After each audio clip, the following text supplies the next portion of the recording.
Épître aux Hébreux, chapitre 1. Dieu, qui plusieurs fois et de diverses manières a parlé dans les temps passés à nos pères par les prophètes, nous a en ces derniers jours parlé par son Fils, qu'il a institué héritier de toutes choses, par qui aussi il a fait les mondes, qui étant la brillance de sa gloire et l'image formelle de sa personne, et soutenant toutes choses par la parole de son pouvoir, lorsqu'il a par lui-même purgé nos péchés, s'est assis à la main droite de la majesté dans les hauteurs, étant fait beaucoup plus meilleur que les anges, puisqu'il a par héritage obtenu un plus excellent nom qu'eux, car auquel des anges a-t-il jamais dit « Tu es mon fils, aujourd'hui je t'ai engendré ».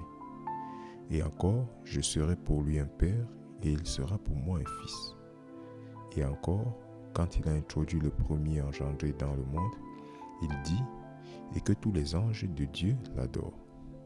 Et des anges, il dit « Qui fait de ses anges des esprits, et de ses ministres une flamme de feu ».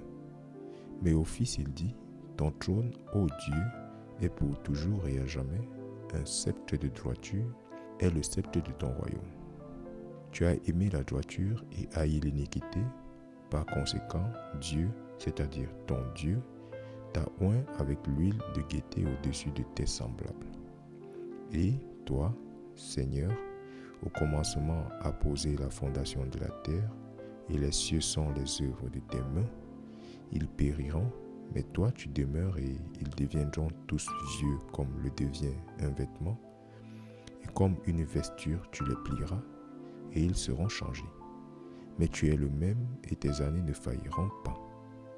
Mais auquel des anges a-t-il déjà dit « Assieds-toi à ma main droite, jusqu'à ce que j'ai fait de tes ennemis ton marchepied » Ne sont-ils pas tous des esprits envoyés pour servir ceux qui seront héritiers du salut ?